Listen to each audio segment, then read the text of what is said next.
Good afternoon, ladies and gentlemen. Welcome. My name is Skip Rutherford. I'm Dean of the Clinton School. And welcome tonight and another series of great programs. I want to thank Allison Johnson for making this one happen, working with Nikolai DePippa on a great early childhood and family education initiative. Could I ask if you please turn your cell phones and other electronic devices off? Clinton School student Keith Preciados is from Miami, Florida. He is a graduate of the University of Miami. He worked with AmeriCorps on a series of projects in Mississippi. He worked with the National Young Arts Foundation and with the Early Learning Coalition of Miami. At the Clinton School, he's working with the Newport Economic Development Commission on a project regarding the arts, an arts center, and downtown revitalization. Please welcome Clinton School student Keith Preciados.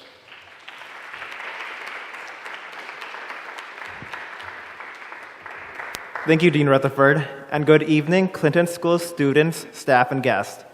Tonight, I have the pleasure of introducing to you Mr. Jeff Conyers, Executive Director of the Dollywood Foundation, which oversees Dolly Parton's Imagination Library. Out of all the speakers I have had a joy of listening to from the Clinton School Speaker Series, I am personally excited to introduce Jeff Conyers because prior to coming here, I organized book giveaways for a nonprofit in Miami and can remember how grateful childcare providers in inner-city schools were for our support and donations. It made me a strong supporter of promoting early childhood literacy, and this is why today I support the organization's vision of all children having access to books regardless of income. Since 2009, Jeff Conyers has been involved with and led the development of Dolly Parton's Imagination Library. And prior to that, he served as president of Governor's Books from Birth Foundation, which was successful in making Dolly Parton's Imagination Library available to all children in Tennessee. Today, the organization is the premier early childhood book gifting program in the world, and since launching in 1996, over 66 million books have been shipped globally to Australia, Canada, the United Kingdom, and the United States. Over 1,600 local communities provide the Imagination Library to over 750,000 children each and every month. Please join me in welcoming Jeff Conyers, a father of two and a leader in improving and enhancing early childhood literacy. Thanks so much, Keith. I appreciate it. Great job. Well, thank you all so much. Keith apparently knows my mother, and I'm sure she wrote that. What a lovely introduction. Thank you so much. Skip, thank you for having me tonight. I've been excited for weeks, really, to get to come to this the prestigious Clinton School for Public Service. I have spent my career thus far in public service. I started as a personal assistant to former Governor of Tennessee, Phil Bredesen, and have continued on, as Keith said, working with the Imagination Library. So I've wound up in social service ever since I got out of school. And when I had the opportunity to come speak tonight, I don't think I could type the email out fast enough, particularly at a school that is training leaders for our country, government leaders, social sector leaders. And so it's truly my honor. I thought I would be remiss tonight if I didn't build a case in that regard, right? Build a case for, I wanted to come talk about the Imagination Library and the impacts that it has for children and family, and not talk about, sort of build a case up for why the Imagination Library is important. And so I thought I would start talking just a little bit about literacy in general, its impact on our societies, its impact on a lot of social ills of our day, and then I move into early childhood and talk about when the pathways for literacy are first developed. And then I'll get into, of course, the Imagination Library and its impact that we're seeing around the world. So I thought I'd start off with talking just about literacy for a moment. So what is literacy? A lot of people might say that it's the ability to read and write. And they would be correct, right? It's the ability to read and write. I happen to think it's maybe just a touch more complicated than that. I found this definition that I liked: using printed and written information to function in society, to achieve one's goals, and to develop one's knowledge and potential, right? To function in society and achieve one's goals and objectives. So as I was thinking about that, I thought, well, gosh, there's a lot of things that are important, like literacy. Why wouldn't we talk perhaps about global health, gender equality, poverty relief? All these are important social ills of our day, and they need to be addressed. I found this statement that I really loved from the World Literacy Foundation. When individuals learn to read and write, they have the power to transform their problems, their own lives. To help solve socioeconomic problems facing society, we must start by building a more literate population. Individuals who know how to read and write are more likely to lift themselves out of poverty and improve their and their families' health and sustain long-term employment. I couldn't agree more. I think the point is that of those other issues that we talked about, right? Gender equality, global health, etc. You will always be treating symptoms if you don't address literacy first, right? You will always be treating the symptoms until you allow folks to stand for themselves and solve problems for themselves. You will always be treating symptoms, and we should be treating symptoms. Don't get me wrong, we should be, but we need to be providing a solution, right? I was in Cleveland a few weeks back speaking to an organization for International Literacy Day, and I came across this quote from the Director General of UNESCO, United Nations Educational, Scientific, and Cultural Organization. And she said this: new technologies, including mobile telephones, also offer fresh opportunities for literacy for all. We must invest more politically and financially to ensure that literacy is fully recognized as one of the most powerful accelerators of sustainable development. And then listen to this last line: the future starts with the alphabet. The future starts with the alphabet. I also thought it was particularly interesting that she mentioned new technology here in this quote, right? In mobile devices. Information is being transferred at a rate faster than the history of our species on this planet. Did you know that there are more than 1 trillion Google searches in a year? 50 million tweets a day. If you are a Facebook users, yeah, you're one of 1.49 billion Facebook users. If it were a planet, it would be the largest planet on the face of the earth, behind India and China, followed by India and China. The point is that information is changing hands at a pace faster than it ever has for those who can participate in that information exchange, right? Folks who don't participate in a literate society are not. You think the gap might be widening just a touch. So, in talking about literacy a little bit, let's talk about some areas that this might impact us, right? I took a look at unemployment. By the way, there's quite a few. We could go on quite a while with this. Unemployment. Illiterate persons earn 30 to 42% less than their literate counterparts and will struggle for their entire careers with promotions and decreased productivity. 75% of Americans who receive food stamps perform at the lowest 2 levels of literacy.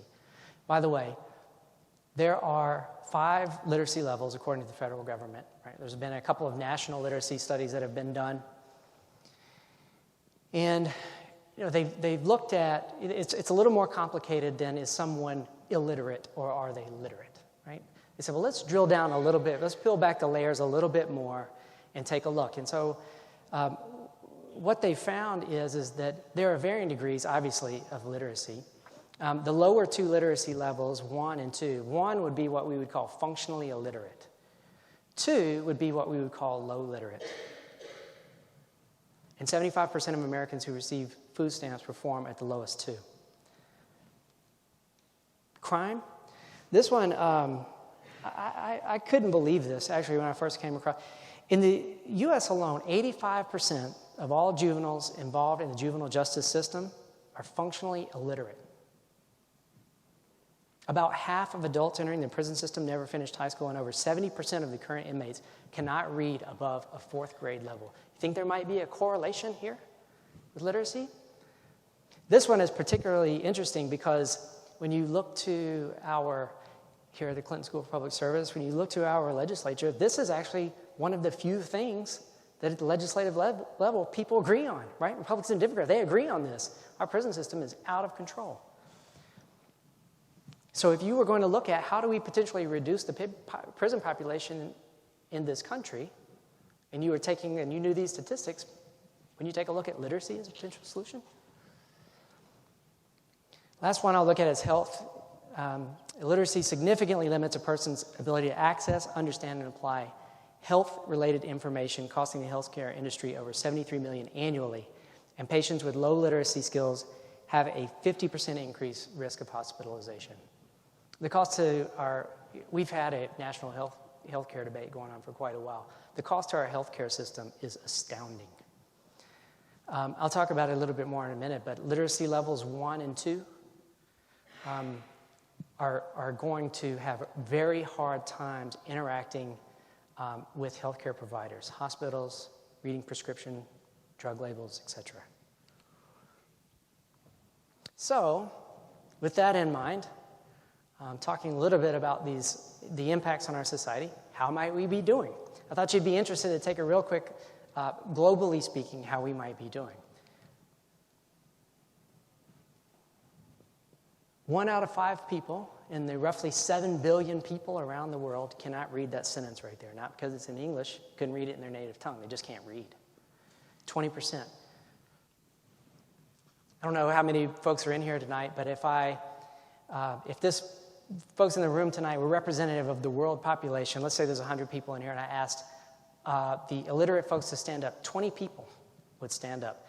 Even more interesting, perhaps, is if I asked all 20 of them to come up to the front of the room, you would see that 2 out of 3 of them would be women.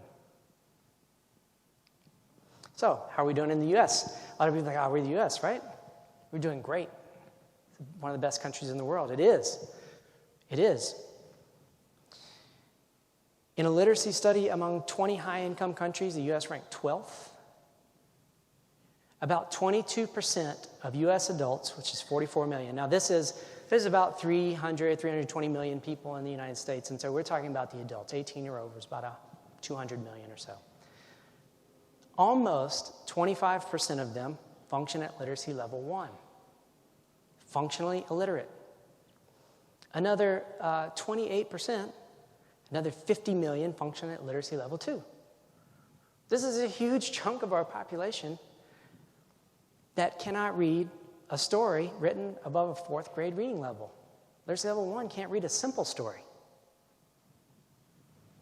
They will have, as I mentioned earlier, significant issues reading a prescription drug label, instructions on how to give medicine to their children. I think that might make you a little reluctant to go fill out the 4 pages of information they ask you for to take your child to the hospital, perhaps? How are we doing? How are we doing in Arkansas? This is pretty interesting stuff now. So about 14% of Arkansas adults lack basic prose literacy skills. That's about national average, right? About national average. Arkansas is not national average in these next 2. 48th in the U.S. in college graduation rates. Really good at sending kids to college, but 48th in the country at graduating them. And Arkansas ranks 36th in the nation for children reading at grade level by the end of 3rd grade. Bottom 20 in the U.S. for 4th and 8th grade literacy and math test scores.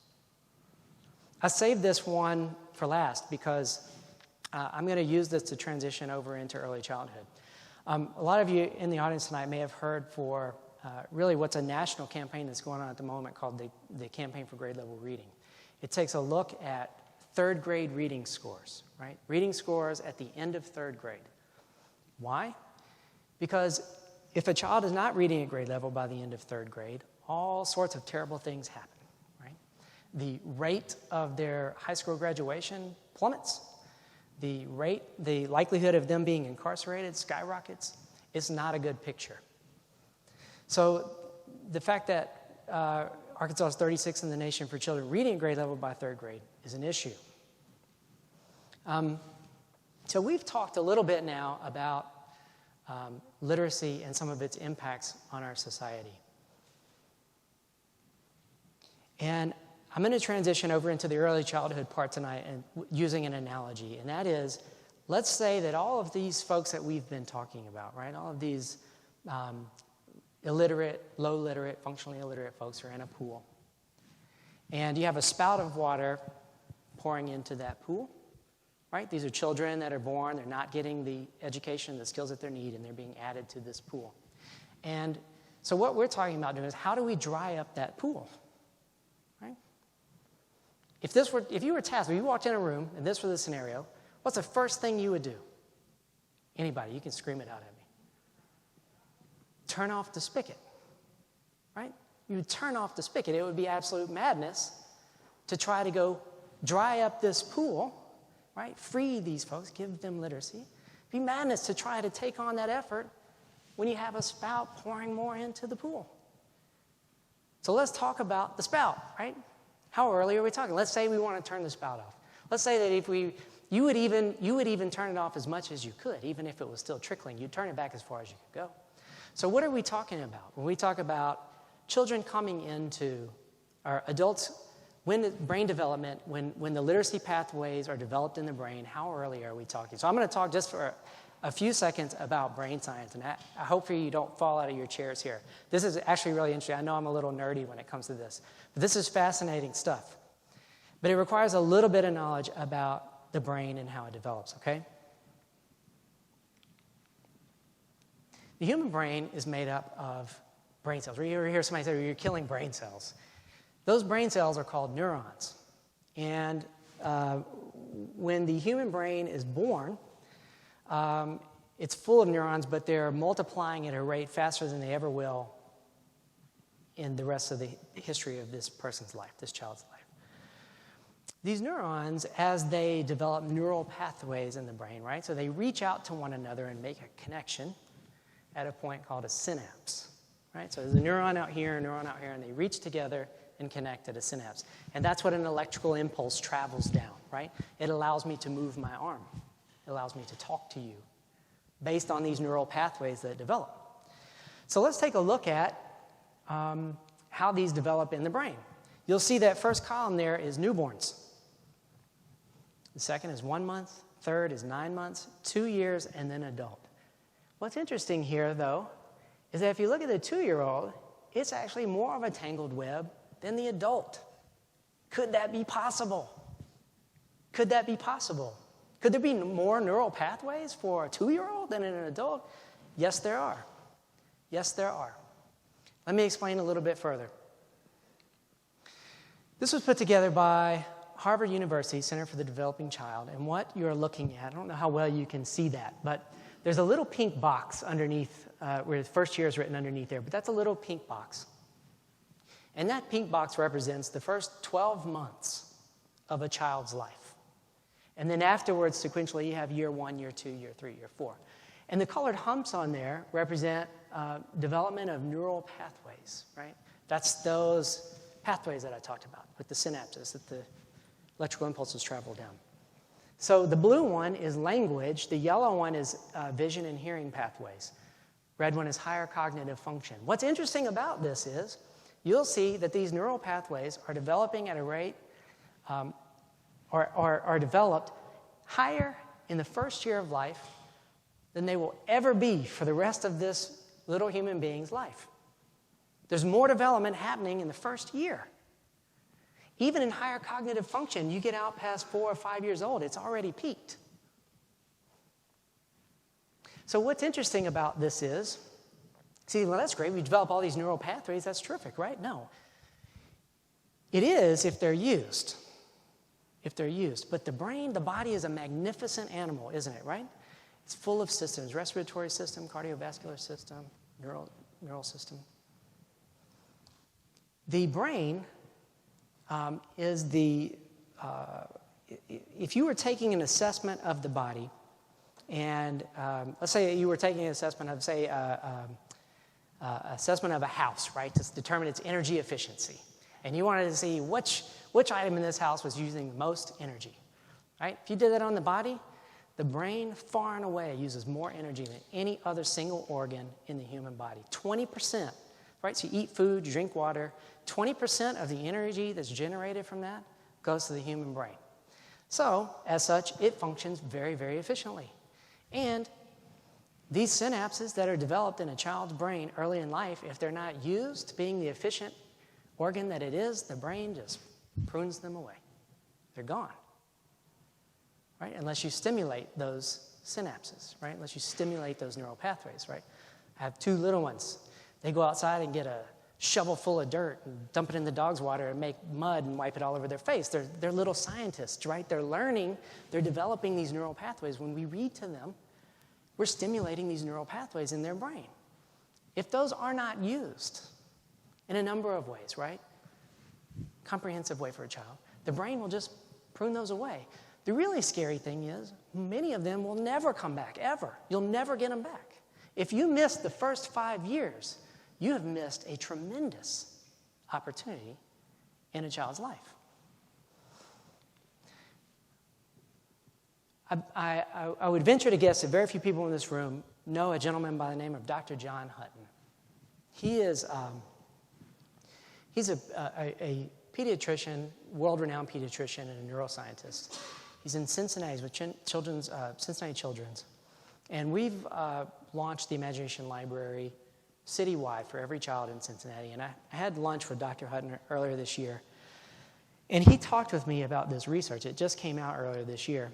And what he's been doing is brain scans, right? fMRIs, it's called. He's been doing brain scans on children. So what he'll do is he'll hook them up to an MRI machine and play a recording of a story, not show them a picture book, right? He'll play them a recording of a story and just have them listen to it and watch what happens in their brain.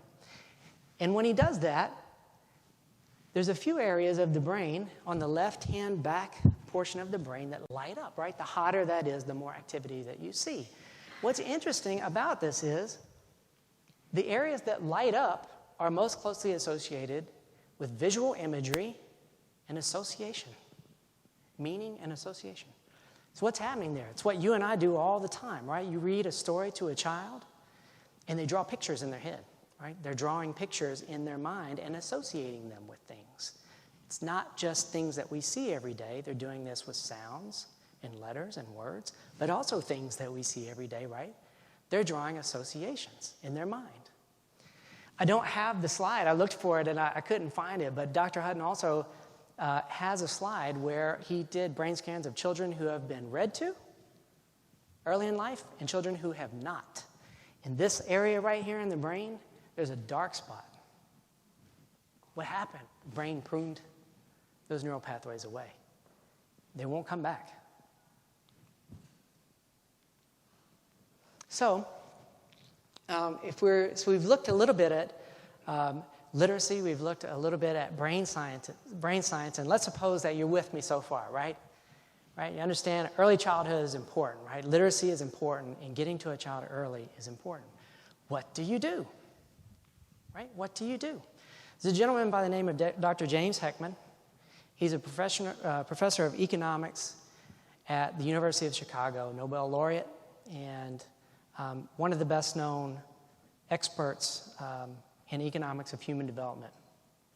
And he's done a lot of work on the social impact, right, of early childhood in particular. If you're interested, I think it's jamesheckman.org. It's a lot of fantastic stuff. But this is one that he came up with, and I know it's hard to read that little bar on the side there, but it's basically rate of return, right, for dollar invested, rate of return. And you'll see that on the far left out there, that's prenatal. The yellow bar there is programs targeted towards the earliest years, and the blue bar is preschool programs. And then the red is school, K through 12, and then you have job training, post-school.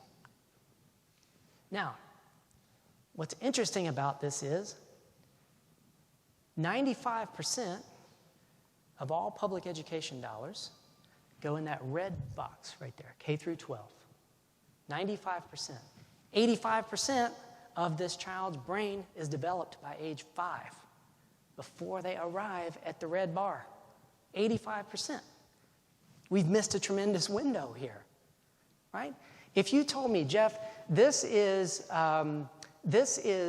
your financial future here, and right now you have all of your cash invested in that red bar. Is that where you want to be? I think I might put a little bit more in the yellow and the blue bar. A little bit, right? Test it out. The return on investment in early childhood is well documented. I mean, we're in the $8, $9, $10 for every dollar invested range. It's unquestionable.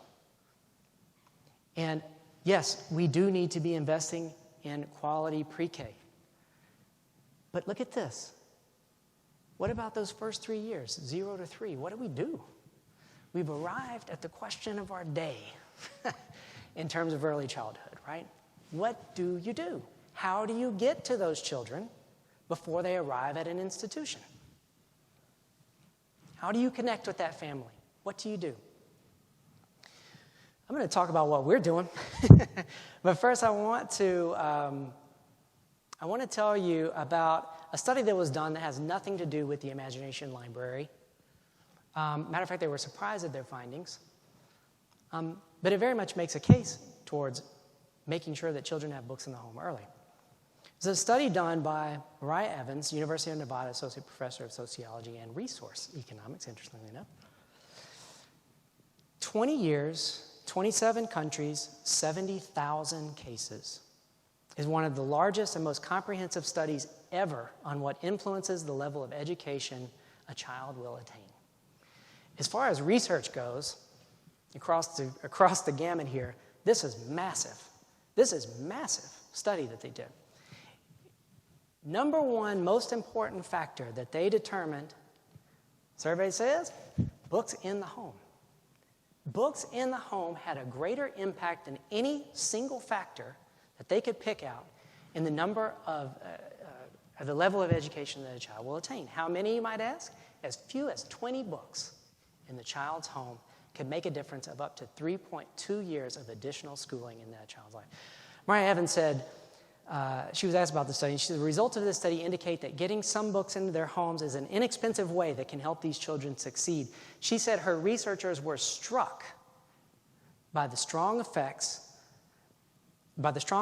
books in the home had on children's educational attainment, even above and beyond such factors as education level of the parents, the country's GDP, father's occupation, and the political system of the country. Whoa, right? For a long time, parents' education level has been it, right? You look at parents' education level and you look at income level. I'm not saying those aren't factors, but that was a tremendous study that was done that shown otherwise, right? So I want to use that as a jumping off point into talking to you about what we do with the Imagination Library and the impact that we see it having. As a real quick sort of background on the Imagination Library, I think it's been mentioned already that obviously we're mailing age-appropriate books to children at home on a monthly basis. The backstory behind it is sort of revolves around this lady right here. I'm sure a lot of you know her, Miss Dolly Parton, singer, actress, songwriter. The program comes from a very personal place for her. She created it a little over 20 years ago. And she grew up, for those of you who don't know much about her, she grew up very, very poor, one of 12 children in a very rural part of our state. She recalls growing up that that her father worked, left for work before the sun came up and came home after the sun went down. Worked himself to death, trying to support 12 children. And still recalls that they certainly didn't have everything that they wanted, and not everything that they needed sometimes, but they made it through. They made it through. And when she went on and became a success and landed at the place of, so where's my place? When I look at how do I give back to the world, where's my place in this? Those experiences as a child had a tremendous impact on her. She remembers, right? Dolly's a big dreamer. If you know anything about Dolly, she's a dreamer. She had big dreams as a little girl. And she remembers that time. She also remembers not having any books in their home except for one, the Bible. And So she created the Imagination Library to make sure that children in her hometown did not grow up in a house that didn't have books. So we created the Imagination Library, and it was originally just for children in her hometown where she grew up. And she went on, her father has since passed away, but she did at one point have a conversation with her dad and asked him and said, "Daddy, are you proud of me for what I've done?" You know, thinking that he was going to say, "Yes, the Grand Ole Opry or all these platinum albums and all this tremendous body of work that she's done."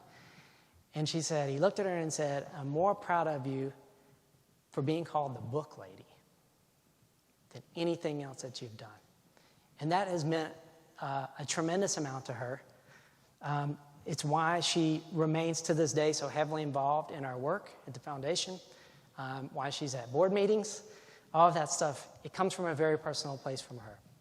So as I mentioned, the Imagination Library mails a high-quality, age-appropriate book each month to the homes of registered children between the ages of birth and 5 years old. It costs about $2.10 per child per month. That's to purchase the book and mail it to the home. So you may be thinking, wait a minute, $2.10 to mail a high-quality book to a child at home. Yes, the Dolly Foundation heavily subsidizes this work, as you can imagine. But we have local partners, thousands of local partners all across the country that help us cover this wholesale cost of the book and mailing locally. So where are we? Right now, as I mentioned, it started in Dolly's hometown. In the year 2000, after a tremendous amount of pressure and calling for the Imagination Library outside of her hometown, she made the program available for replication. Since that time, we've been working pretty hard, I have to say. In the United States, we now have, my slide's a little bit dated here, we have about 850,000 children enrolled receiving a book every single month. In Canada, about 14,000 children. In the UK, just over 30,000 children and 3,600 children enrolled in Australia. To date, right as I stand here, we're mailing just over 890,000 books a month to children in these 4 countries. But as you can see, the lion's share of that is in the United States by far. We're celebrating 20 years, as I mentioned. We're mailing almost 900,000 books a month. This number changes rapidly, but we've mailed 73 million books to children since we got started 23 years ago. I wonder if my battery's wearing out on this thing here. So one of the reasons why I've been in Arkansas quite a few times this year has to do with this next slide. In 2014, we took a look at the Imagination Library coming up on roughly 20 years worth of work and said, so where are we, how are we doing, and where do we want to go? And we got to looking at it and realized that we were mailing at the time to about 4% of every child in the United States under the age of 5 was receiving an Imagination Library book every month. And we thought, wow, what if that were 10%? 1 out of every 10 children in the United States under the age of 5. We couldn't think of anything, billion-dollar federally funded programs that have that level of reach. So we set that out as our goal. Roughly 19 million children, 0 to 5 in the United States. And in 10 years from now, we plan on mailing almost 2 million books a month. Right? So I went with Allison yesterday over to Club 99 Rotary, and we heard Dr. Smothers speak. If you haven't heard him speak, he's a really exciting speaker. He's the new president of Philander Smith College, one of 4 historically black colleges in Arkansas. But of course, Philander Smith's right here.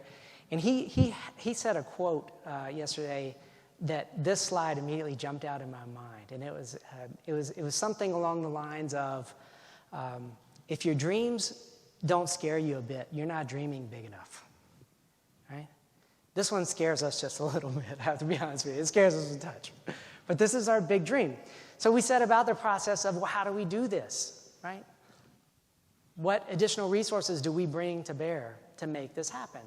And can we look out across the country and find natural places of synergy where there's good people already working and see if we can't make large-scale programs happen, statewide programs happen, something similar like what we've been able to do in Tennessee. And as we looked around, Arkansas was one of the states. It's one of literally a handful, 3 or 4 states that we're doing significant work in at the moment, bringing additional resources to bear. And I have to say, I've been pleasantly surprised as we've gone around and talked with leadership across the state of Arkansas. I have been thrilled and amazed and excited at the response that we've received. Right? Publicly elected leaders are responding. They're meeting with us. They're excited about the program like we are. And it has been so warming and so welcoming. I have no doubt that we are going to develop a statewide program in Arkansas. I'm going to talk a little bit more about it. I'm getting ahead of myself. So we've talked now about the importance of literacy, the point in a child's life of when this development begins happening, which is right away, right? Right away when that child is born. And we've talked about the Imagination Library and what it does, right? Mailing books into the home. So let's talk about the impact. What do we see? Is the Imagination Library making a difference? There are probably 10 studies I would love to have paraded out in front of you tonight. I know I don't have that level of time, so I picked out a few. You'll have to also, when folks look at the Imagination Library from a research perspective, they really look at 2 areas, right? Can you impact home literacy environment and kindergarten readiness, right? The studies that I've pulled out to share with you tonight all look at kindergarten readiness, making the assumption that if they've properly controlled for the right variables, right, it almost necessitates that home literacy environment has changed, right? So that's what I've pulled out to share with you tonight. There was a study done in Syracuse, New York. Syracuse has a citywide, actually the county-wide program now. And they looked at children coming into the kindergarten system. They had been in the Imagination Library for 3 or 4 years, right, a full cycle. Right? They had received the Imagination Library for almost all of their preschool years.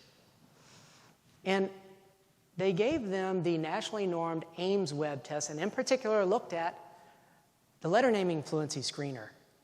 Why would they look at the letter naming fluency screener? Because it is identified frequently as the best single indicator of risk for reading failure.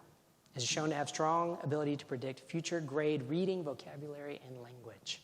Right? So this is important. What did they find? They found that children entering kindergarten who had participated in the Imagination Library for 3 or more years, as opposed to children who had not, were almost 30% better prepared on the letter naming fluency measure than children who had not, right? 30% are mailing a book into their home every month. So the natural yeah but in me, right, I'm sure it is in you too, says, yeah, but are these families are these wealthy families, right?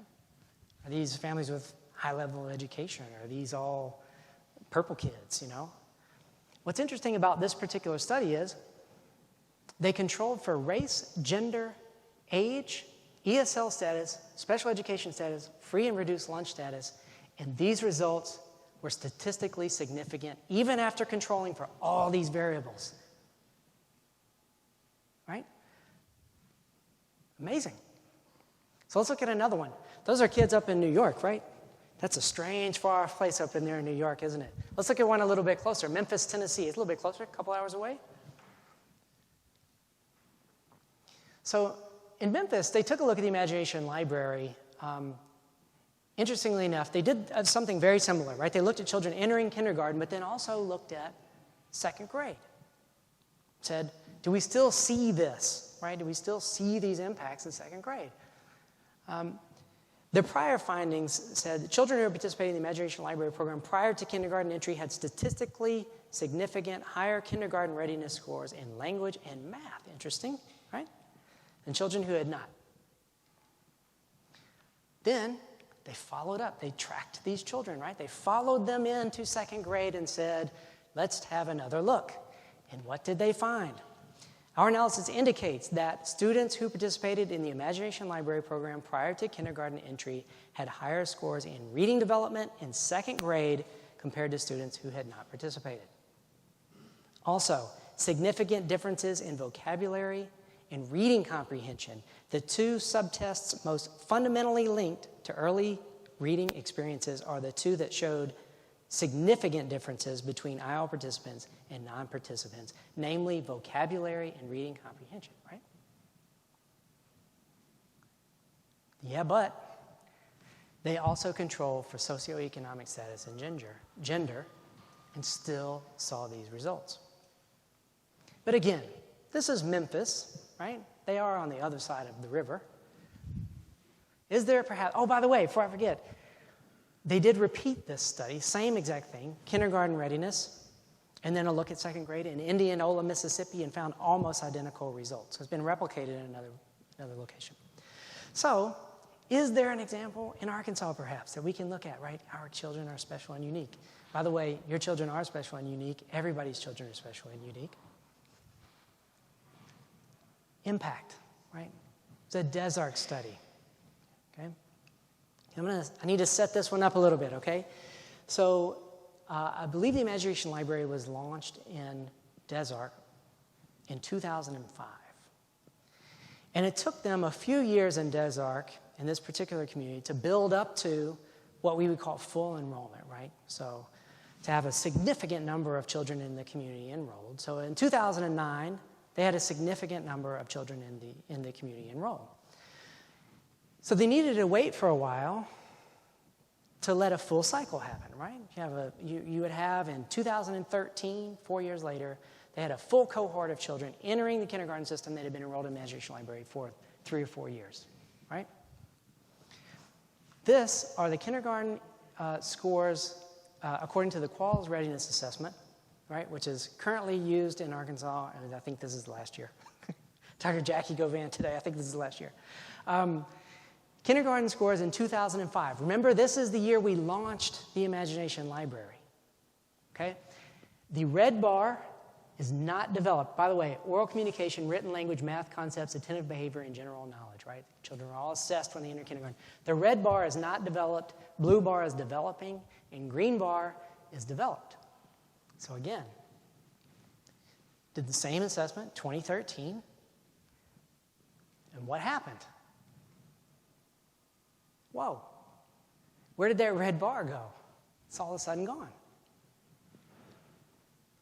The not developed bar for Desark Elementary School disappeared, right? Meaning that all children were either demonstrating the skills that the teachers were looking for, or they were proficient in them. There were none demonstrated skills that were totally lacking. Now, to be fair, there are great programs, early childhood programs going on in Desark, right? They have Head Start, they have pre-K, state and private. There are some terrific programs. There's some terrific programs in early childhood in general going on around the state, right? Hippie, Arkansas Kids Read, aimed at children in school. Reach Out and Read, I believe you have. There's some tremendous programs, right?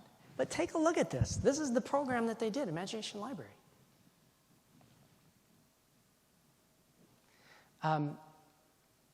Rick Burns, who's the superintendent, by the way, at Desark, for Desark, sent us a letter after they did this.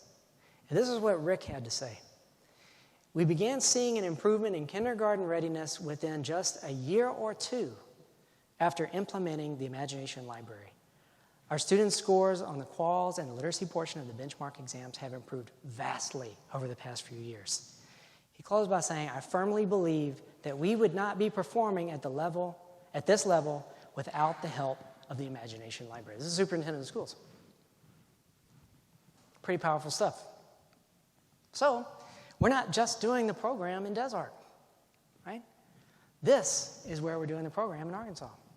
All of these green counties in green here are where we're currently offering a program. We're currently offering the Imagination Library in those counties. The yellow counties here are on what we call committed status. That means they're about to launch the Imagination Library program. And you'll see some maroon stars there. Those are large cities where there's not perhaps county-wide coverage, but there's a large city offering the program, right? I just learned today, we had a steering committee today, and I just learned that there are quite a few more counties coming on board.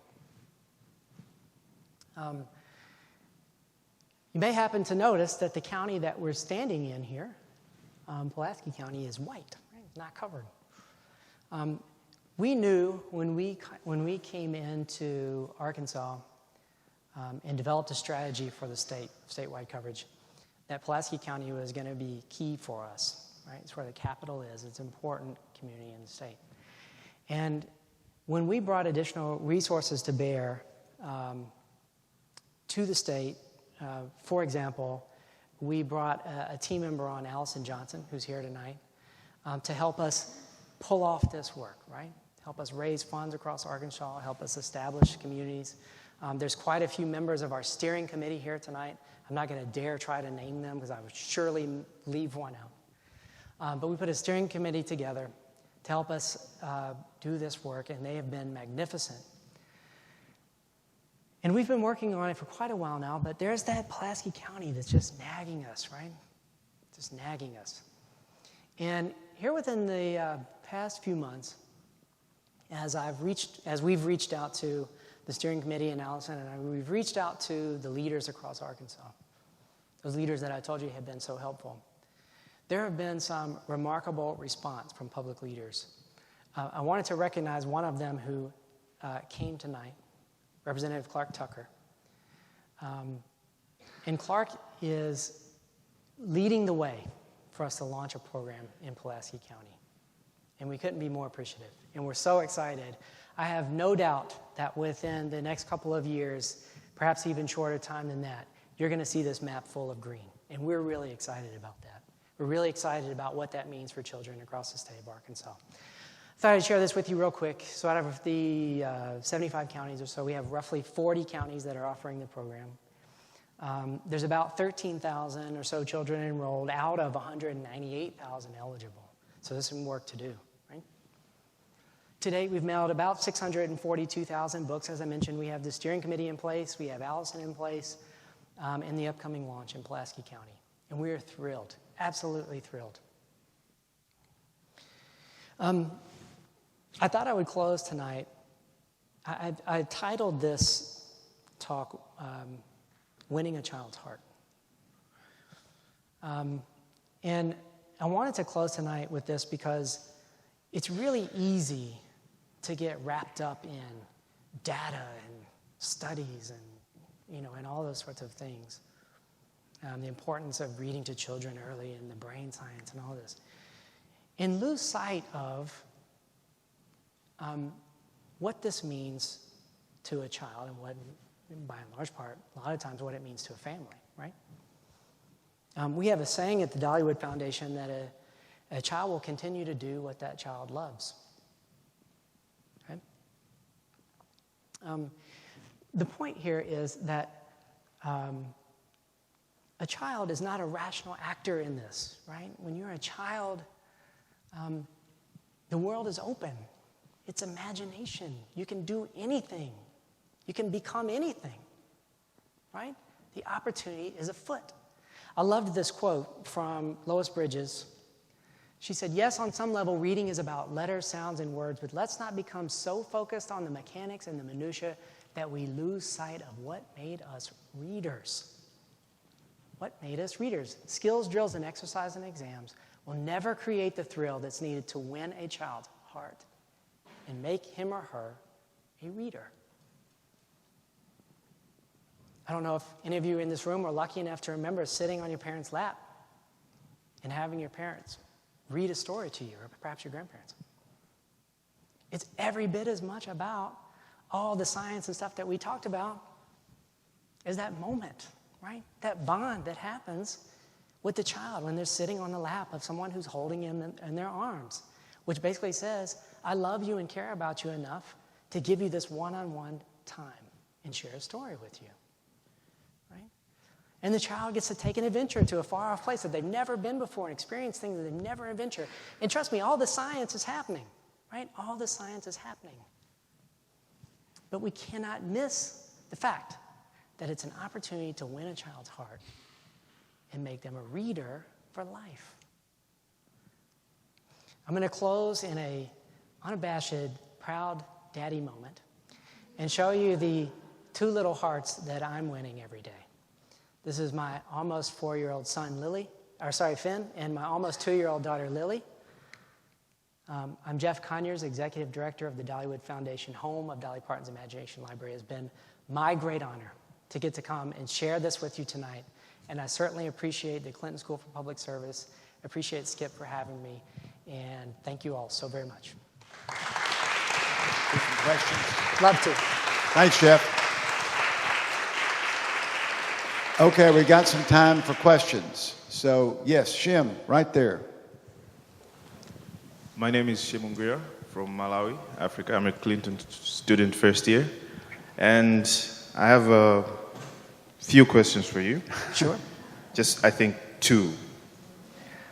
The first thing is that I observed that Africa is not there in terms of the Imagination Library. Right. But my question is very simple. How can a nonprofit from Malawi, Africa, benefit from the Imagination Library if they have the willingness and the capacity to do so? Because right now we stand at 62.7% literacy rate, Yep. and 80% of the population lives in the rural area and lives under $1 a day, and that is very difficult for parents to provide reading materials. Right. But for a willing organization that has the facilities, what can you do to help a willing organization like that? It's a very astute question. Actually, it's a huge issue for our organization as we look at the future of the Dollywood Foundation, as we look at growing the program across the world. I don't know if you might happen to have noticed that the counties that we're currently offering the program all happen to be developed English-speaking countries with well-developed postal systems, right? That's the model. It requires a postal system, well-developed postal system, to deliver the book to a child at home every month. Our challenge, as we look outside of areas like that, are how do we change and adapt the model to get books to children in areas where there's not a well-developed postal system, right? Or the model doesn't hold, but still have it be a meaningful and impactful program in a child's life, right? Part of the whole benefit here is the child arriving, or the book arriving for the child with their little name on the label, right? And it's mine, it's a gift from me. And how do we recreate that while shifting the model? We've actually hired a new team member to take on this issue. We haven't solved it yet. But if you'll hang in there with us, this one, actually we're entertaining a potential partner in South Africa. It's a primarily English-speaking country. That's the other challenge for us as well, is language and dialect. So it's one that we are keen on tackling. I'm not sure how we're going to do this, frankly, but it's one that we're interested in doing. We believe that every child in the world should have access to books as they're growing up. So stay tuned. Yes, ma'am, right here. Hi, wow, I talk loud enough. My name is Tina Watson. I'm with Hippie USA. Thank you for mentioning that. Yes. While you were talking, I looked on your website and I noticed your partners. You don't have any home visiting model partners. So have you ever thought about partnering with the home visiting network to actually reach more children by 2024? Yes, we have. Thank you for the question. We sure have. As a matter of fact, one of the studies that I did not show you tonight was one that was released this year by Parents as Teachers, right? Home visiting model. They received a large federal grant called Innovative Approaches to Literacy, I believe it was called. And what they did with that grant was they continued the Parents as Teachers model that they have, home visitation model, and added in the Imagination Library, right, as an enhancement, if you will, right? So to change the home literacy environment by increasing the number of books in the home and thereby increasing the availability of print material in the home to interact with.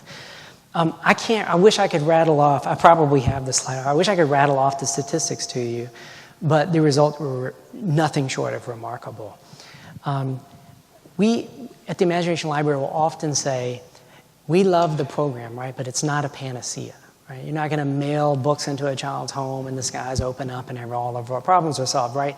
This is going to take a lot of people working together to solve, particularly when it comes to something like a cultural change in the home, right, with a parent and their young children. Try telling them what to do, right?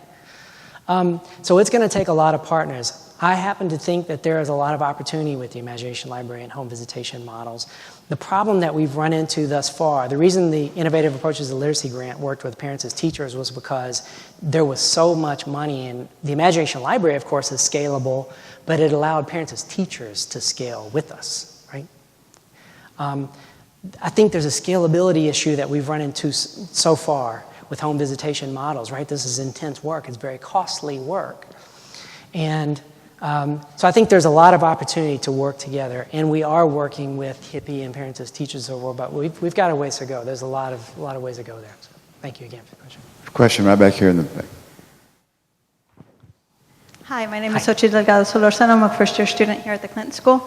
And my question kind of stems off from what Shem's question was. But here in Arkansas, I noticed that one of the counties where y'all are working is Washington County. And that's a county that has a large Latino population. Right. And within Washington County is Springdale, which has the second largest Marshallese population in the country. Do y'all provide language-appropriate books for these students so that parents can read to their children? Mm-hmm.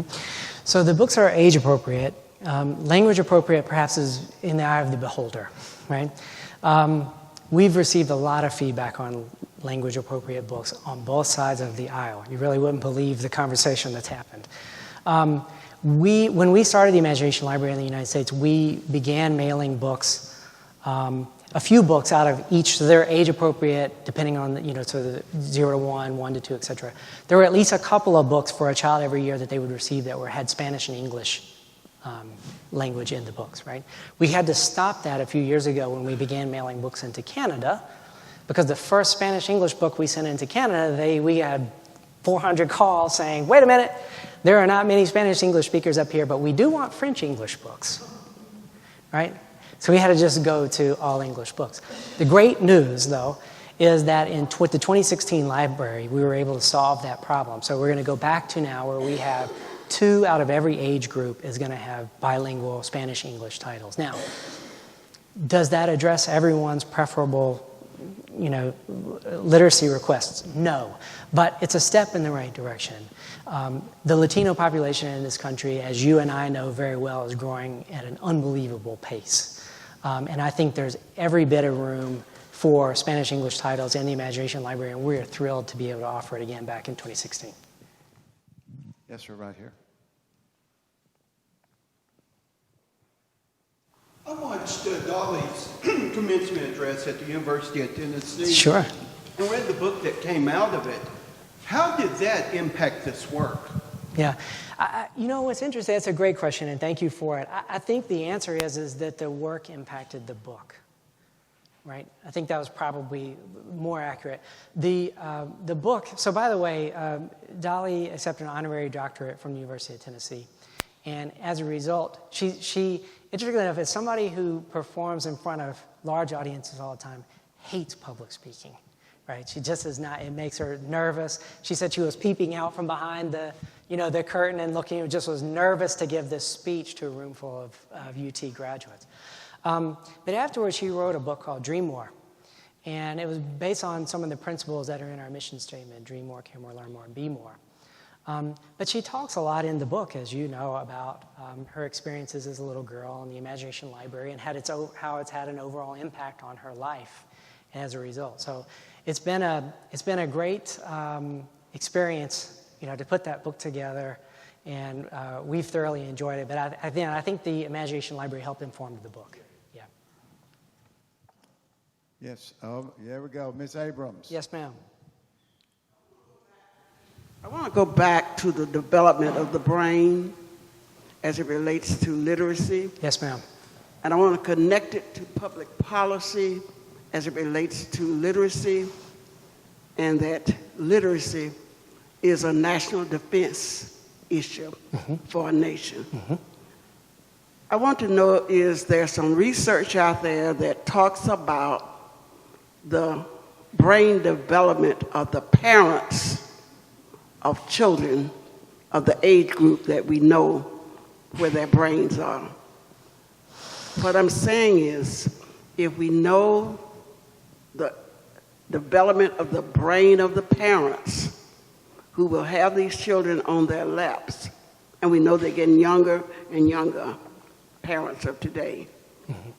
Is there any research that tells you the importance of how you make that gap closer? So yes and no is the answer. In terms of, is there a way for us to evaluate the developmental stage of a parent, right? And how that might be impacting their experience with the Imagination Library. There are none that I know of, right? There are none that I know of. We do have, as I shared a few of them, some national statistics on what the adults in this country are, and of course, theoretically, those adults are the parents. We do know that 1 out of 4 are struggling so bad with literacy that they are going to have a really difficult time reading a simple story to a child. And that's a big problem. A couple of really neat anecdotal sort of stories is we've experienced this with the Imagination Library, that we've had parents, grandparents write to us and say, I was inspired to take an adult literacy class because my grandchild brought me a book and I struggle to read it to him. We've had, countless letters, no kidding, from prison. Well, fathers will write us a letter from prison and say, please enroll my child in the Imagination Library so they don't wind up like me. Right? So I'm not directly answering your question. I think the answer is not really. Not really. There have been some light work that looked at, does having the Imagination Library in a community inspire more activity in adult literacy, for example? And yes, that's the case. There's no rigorous studies that have been done, but we do see that time and time again across the country. So I think there's a real opportunity there. Again, we definitely need to be working in K through 12 and with adults and workforce development. We need to be addressing all of these issues, but to completely leave out the source is madness, right? We need to be addressing the symptoms, but you can't miss that first 5 years.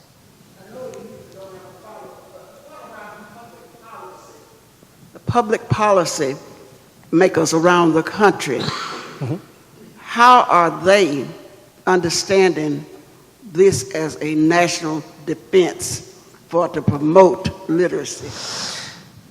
It's an interesting question. So I think I'm a firm believer in meeting people where they are, right? When you speak to someone about an issue, national defense may not be their issue, right? But economic and community development might be, right? Public health might be. The great thing is with the Imagination Library and brain development is that it impacts all of that. National security, public health, all of that is impacted. And so when I see people talk to our leaders of the country about the Imagination Library, about early childhood development in particular, and public policy, the most successful people talk to those leaders in a place where they are, right? And address it from an issue that matters to them, right? I think the other hopefully really effective way is invitations to come speak at fine institutions like the Clinton School for Public Service, right? Hopefully there's 100 people out there, 100,000 people watching tonight, right? We need people to know and understand. Brain research has changed, right? We've learned more in the past 10 years about how a brain develops than the previous 200, right? We just know more now. What it's up to us to do is to share it with people, right? It's to share it with our leaders. Share it with the people who are making policy for our country and in our communities and let them know, right? They will respond, right? Representative Tucker, they will respond. Trust me, we see it. Yes, ma'am. Jeff, thank you. Notwithstanding the great work that Allison and Clark are doing to take this statewide, and particularly in Pulaski County, and I support those efforts. I think that's exactly right. I must say, it was uplifting to see you raise the example of Des Arc, Arkansas, because too often in this state and in the country, small towns, rural towns, underpopulated, underserved areas are neglected, overlooked, put on studies for months. You all went to Des Arc. The results are pretty phenomenal. And I think this program, which started in rural America, certainly is going to make an impact in urban America, and I hope it goes statewide, and we thank you for being here tonight. My pleasure. Thank you all so much. It's super cool. Good. Thank you. Appreciate it.